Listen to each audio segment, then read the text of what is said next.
Jai Hind, Jai Bharat to everyone. Students, I hope you all are fit, fine and safe at home. Welcome to our online education. Myself Sengundar Sulakshna and I will be teaching you economics. So students, today we are here to see standard 11th economics chapter number 1 economics and introduction. As you all know, we have already seen few parts of this chapter. So today we are here to see one more part of this chapter. So students, now let us move on with the today's portion in a very detailed manner. So before starting the current topic, as usual, let us have a short summarization of the previous portion in a very detailed manner. What we have seen in the previous video. So previously we have seen that in economics, if we want to present the data or the information of the statistical way, how we can represent it in the economic. And you know that for analyzing and for doing the comparative study, most probably diagram, charts and the graphs are being used up to do the analysis. So here also today we are going to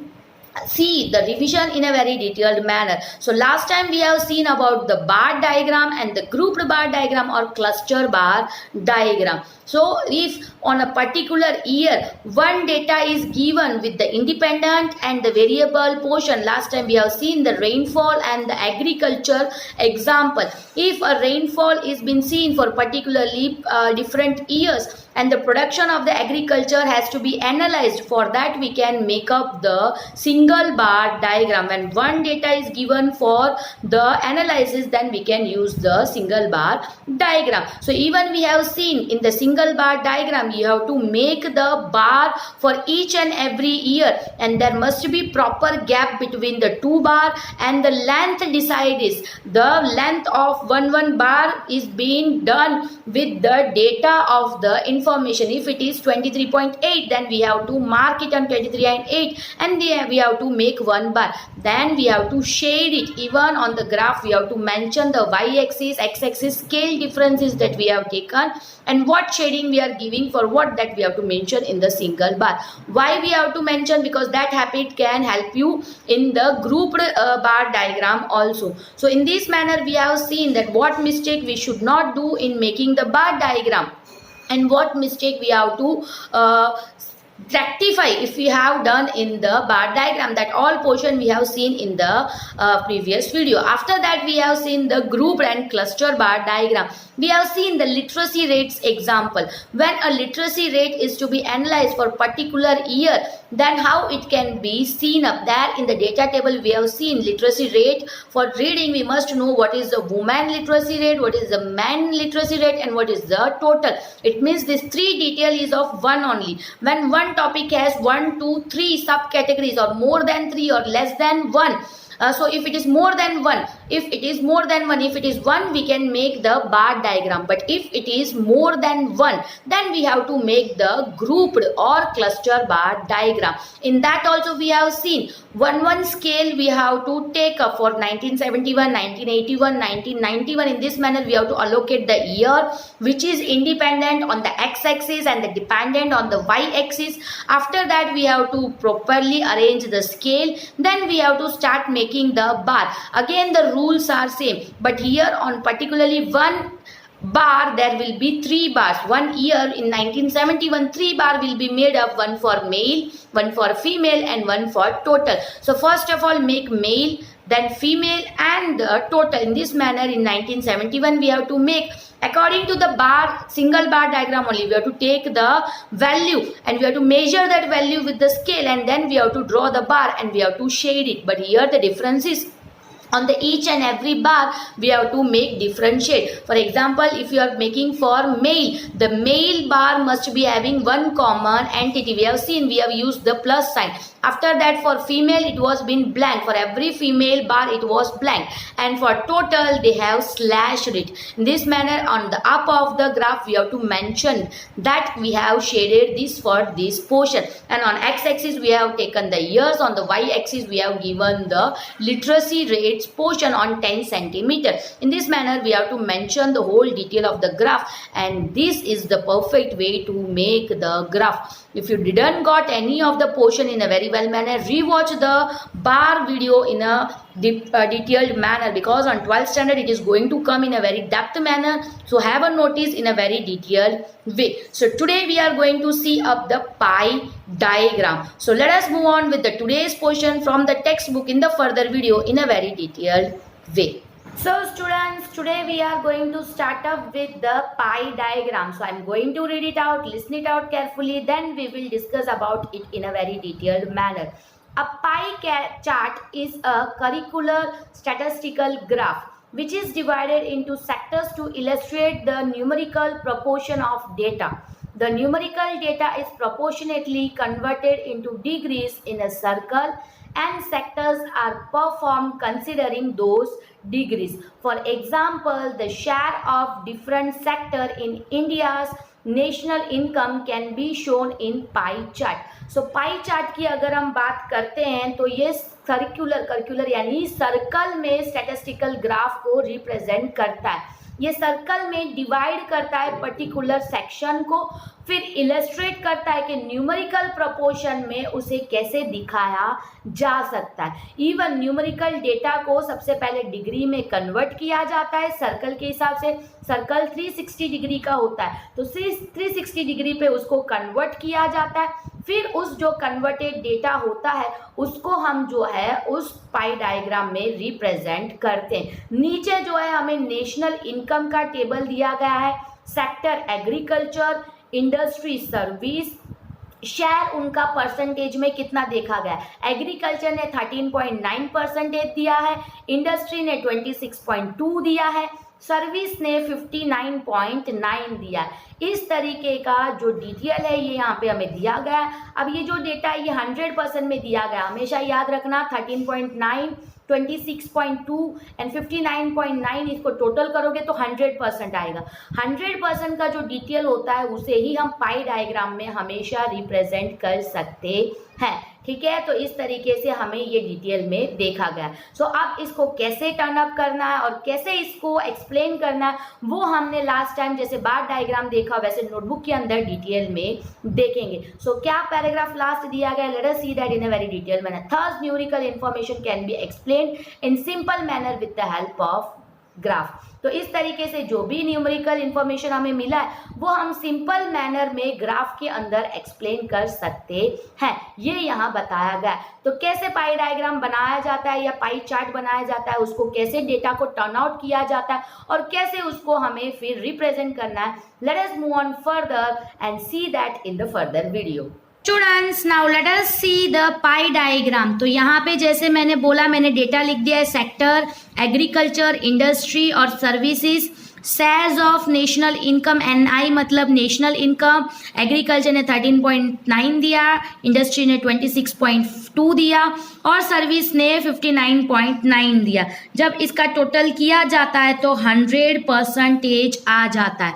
तो first of all 100% का आ गया. तो सबसे पहले हमें एक circle बनाना है जो ऑलरेडी प्रोटेक्टर के यूज से मैंने बना के रखा है. ये मिड पॉइंट है, मिड पॉइंट के यूज से मैंने प्रोटेक्टर यूज करके जो है राउंडर यूज करके मैंने एक राउंड बना दिया है. अब सबसे पहले इसको हमें सर्कुलर फॉर्म 360 डिग्री में होता है उसको चेंज करना है. तो फॉर्मूला क्या है, 139 इंटू 360 डिग्री डिवाइडेड बाय 100. तो 39.9 इंटू 360 डिग्री डिवाइडेड बाय 100 अगर हम करते हैं तो उसका आंसर आता है 50 डिग्री. ठीक है, ये डिवाइड का साइन है. Second 26.2 into 360 degree divided by 100. तो अगेन 26 है इसलिए 95% डिग्री देखा जाता है. Next it is 59.9 into 360 degree divided by 100 करेंगे तो 215 डिग्री होता है. अब ये तीनों को टोटल करोगे तो 360 डिग्री आएगा. यानी ये सर्कल भी हमेशा 360 डिग्री का ही होता है. आप कितना भी मेजरमेंट लेके करो बट सर्कल हमेशा 360 डिग्री का माना जाता है. तो इस तरीके का हमने डेटा बना दिया. अब ये 2011 एंड 12 का डेटा ऐसा रख लेते हैं. तो यहाँ पे हमें लिखना है diagram of national income 2011 and 12 हमेशा डायग्राम रिप्रेजेंट करते वक्त ये करना पड़ता है। आफ्टर दिस मिड पॉइंट लिया, मिड पॉइंट लेके अब हमें स्केल लेना है। जैसे कि ये यहाँ से यहाँ अगर हम देखते हैं तो ये 180 डिग्री होता है, तो हमें इवन जो राउंड वाला प्रोटेक्टर अगर वो लाते हो तो उससे इजीली आपका पाई डायग्राम हो जाता है। आइदर 180 यहाँ और ऊपर 215 है, यानी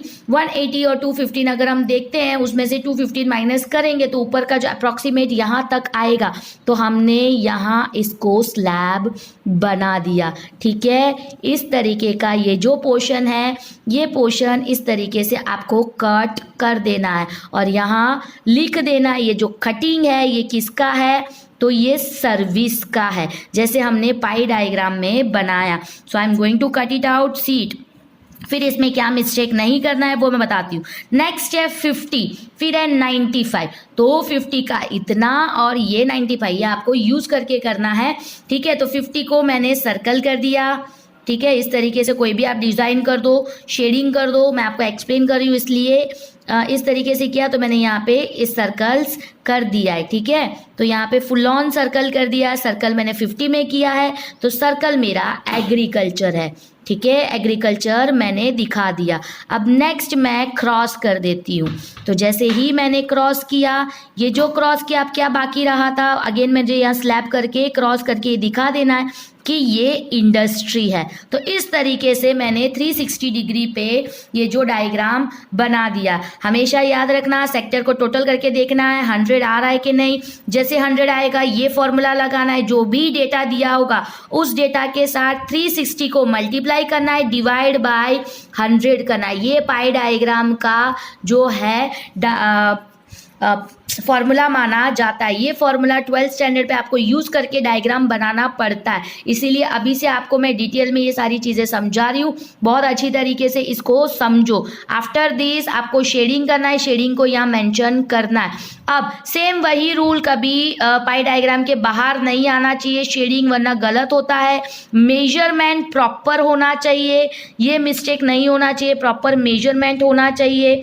ठीक है, हमेशा सर्कल राउंडर से बनाना है ताकि आपको मिड पॉइंट मिल पाए। मिड पॉइंट से ही आप ये सारे डेटा बना सकते हो और फॉर्मूला आपको करेक्ट लगाना है।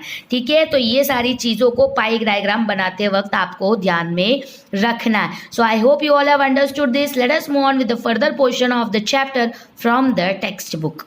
So students, I hope you all have understood the pie diagram in a very well manner. So now let us move on with the importance of the economic. So economics का importance क्या है, क्यों हम economics को देखते हैं? In a modern world, almost all goods of human needs have become economic goods owing to increased use and scarcity, and thus all activities of human beings are increasingly becoming economic activity. Hence, the relevance of the economic as a philosophy as well as science is increasing in human life.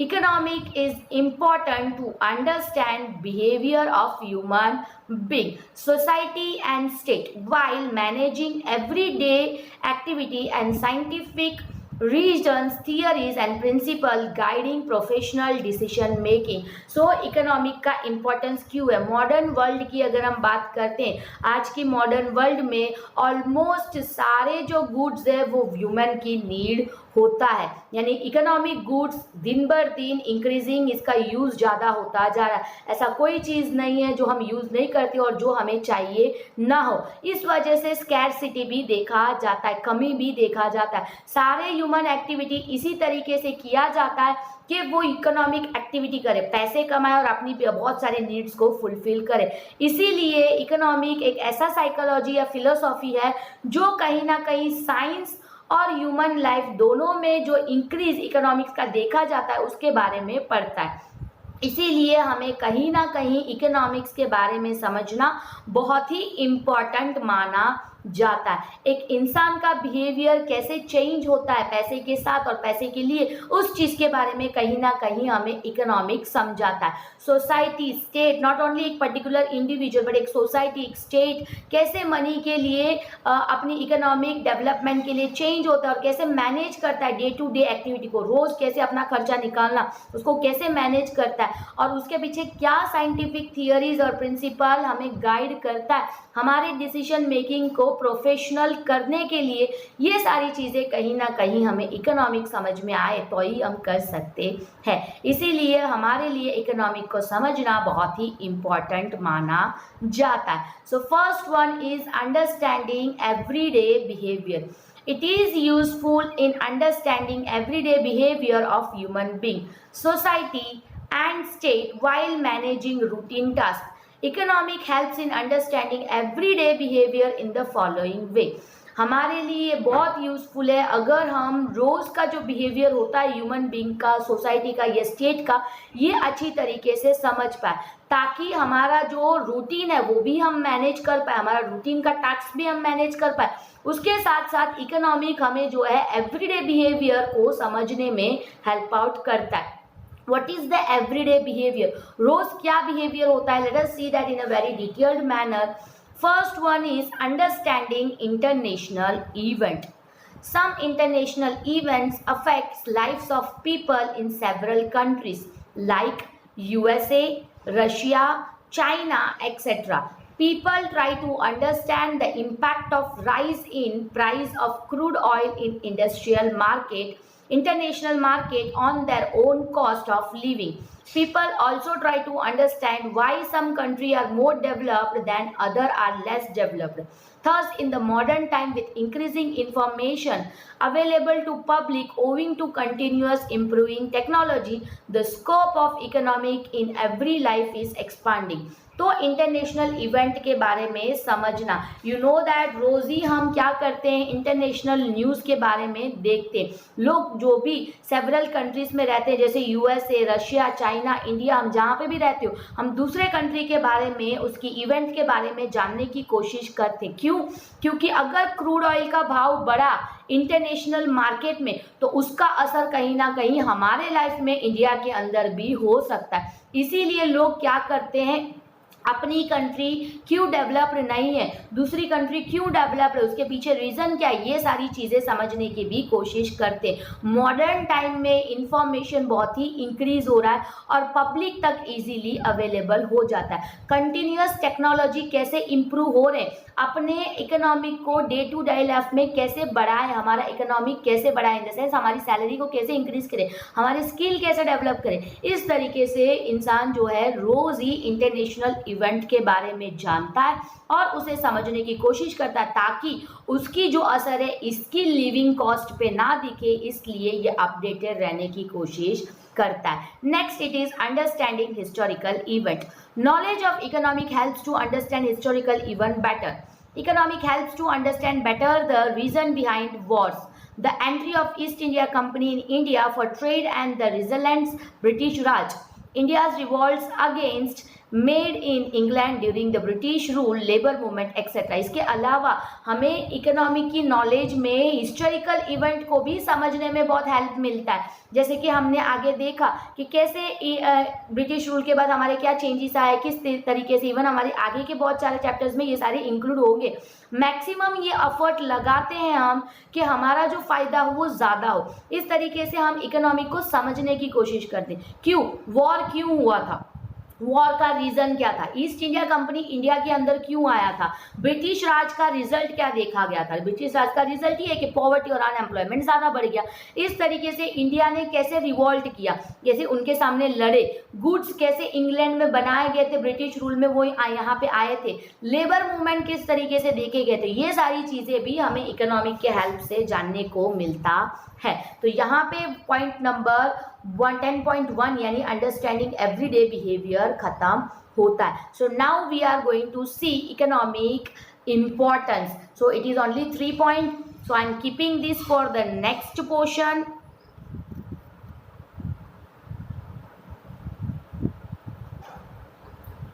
So I am keeping this for the next portion. Next video we will go and see this in a very detailed manner. I hope you all have understood the today's portion in a very well manner. So now let us move on with a short summarization of the portion that we have seen today. So students, I hope that you all have understood the today's portion in a very well manner. Today we have learned about the pie diagram and the importance of economic. In that we have seen the portion of 3 points in a very detailed manner. So let us have a short revision of the portion that we have seen today. So the pi diagram, कैसे पाई diagram बनाया जाता है? We have scene कि 360 degree में एक circle बनाना चाहिए. उस circle में जो भी हमें 100% का डेटा मिला है उस डेटा को पाई डायग्राम का फॉर्मूला लगा के पहले 360 डिग्री में कन्वर्ट करना है. फिर मिड पॉइंट जो रोटेटर से हमने सर्कल बनाया है उसकी मिड पॉइंट में जो है वो प्रोटेक्टर रख के हमें देखना है कि 360 इवन सर्कुलर का एक राउंड प्रोटेक्टर आता है वो भी आप ला सकते हो पाई डायग्राम बनाने के लिए. तो उसके ऊपर हमें देखना है कि हमारा जो 360 डिग्री के हिसाब से एक एक डेटा के लिए जितना डिग्रीज आए हैं उतना डिग्रीज का हमें स्केलिंग करना है. फिर हमें उसे शेडिंग करना है. हर एक का शेडिंग अलग होना चाहिए. इवन जैसे हमने डायग्राम में बताया वैसे ही हमें ऊपर उसको मेंशन करना है कि पाई डायग्राम में ये शेडिंग इस सेक्टर के लिए किया गया है. तो उसमें क्या मिस्टेक्स नहीं होनी चाहिए और किस तरीके से करनी चाहिए उस सारी टॉपिक के ऊपर हमने बहुत ही डिटेल में देखा. After that we have seen the importance of economic. आप लोगों को पता है डे टू डे लाइफ में इकोनॉमिक बहुत ही इंपॉर्टेंट रोल प्ले कर रहा है. एक इंसान को पता होना चाहिए कि वो किस तरीके से क्या इकोनॉमिक एक्टिविटी कर रहा है और कहीं ना कहीं इस इकोनॉमिक एक्टिविटी को डेवलप करने के लिए उसको क्या करना पड़ेगा. तो एक ह्यूमन बिहेवियर जो है जो रूटीन में भी इकोनॉमिक डेवलपमेंट और इकोनॉमिक एक्टिविटी के साथ जुड़ा हुआ रहता है उसको इस चीज़ के बारे में ज़्यादा नॉलेज होना चाहिए क्योंकि ये एक साइंस है और इसके पीछे बहुत सारे लॉजिक, थियरी और प्रिंसिपल लगते हैं. इसके बारे में भी हमने बहुत ही डिटेल में देखा. तो उसमें फर्स्ट पॉइंट था अंडरस्टैंडिंग ह्यूमन बिहेवियर. तो हमें सबसे पहले इकोनॉमिक्स के अंदर इंसानों की रूटीन बिहेवियर के साथ किस चीज़ों को समझना ज़रूरी है इकोनॉमिक डेवलपमेंट के लिए वो चीज़ जानने के लिए इकोनॉमिक कहीं ना कहीं इंपॉर्टेंट माना जाता है. हर इंसान इकोनॉमिक गेन और इकोनॉमिक चीज़ें के और पर्पस के लिए ही रहता है. ये चीज़ हमें कहीं ना कहीं इकोनॉमिक से ही जानने मिला है. तो इसमें हमने ये देखा 2 point. Understanding the international event. हर रोज़ इंसान डे टू डे लाइफ में इंटरनेशनल इवेंट्स के बारे में भी आजकल जानने लगा है कि इंटरनेशनल मार्केट में क्रूड ऑयल का भाव बढ़ा तो उसका इफेक्ट उसके लाइफ में कॉस्ट ऑफ लिविंग में कैसे दिख सकता है यहाँ तक का नॉलेज वो गेन करने की कोशिश करता है. उसके अलावा नए टेक्नोलॉजीज क्या इश्यू हुए, कैसे इकोनॉमिक गेन उसका हो सकता है, किस तरीके से नए स्किल डेवलप हो सकता है, वैसे वो इंटरनेशनल इवेंट के बारे में अवेयरनेस रखने की कोशिश करता है जो डे टू डे लाइफ में उसको इकोनॉमिकली बहुत ही हेल्प आउट करता है. उसके बाद हमने ये देखा कि कहीं ना कहीं उसको हिस्टोरिकल इवेंट में भी इकोनॉमिक हेल्प आउट करता है. सो इकोनॉमिकल इवेंट के बारे में हिस्टोरिकल इवेंट जैसे कि ब्रिटिश कैसे यहाँ पे आए, ब्रिटिश के पहले हमारा इकोनॉमिक कैसा था, ब्रिटिश के बाद हमारा इकोनॉमिक कैसा है, अब हमारी इकोनॉमिक में क्या प्रॉब्लम है, लेबर मूवमेंट कैसा देखा गया, फॉरेन में इंग्लैंड में बना हुआ प्रोडक्ट्स कैसे यहाँ तक आए थे, उससे उनका क्या फ़ायदा हुआ. ये सारी चीज़ें हिस्ट्री में जो चीज़ें इवेंट हुई थी जो इकोनॉमिकली कनेक्ट करते उस चीज़ों के बारे में भी डिटेल में कहीं ना कहीं हमें पता चल रहा है. क्यों? क्योंकि हम इकोनॉमिक को समझने की कोशिश कर रहे हैं. तो इस तरीके से यहाँ तक का टॉपिक हमने डिटेल में देखा. I hope you all have understood the topic in a very well manner. Rather than that, I hope that this video was an interesting video for you all. Until the next interesting video is not coming, I hope you all will be fit, fine and safe at home. Until that, Jai Hind and Jai Bharat to everyone.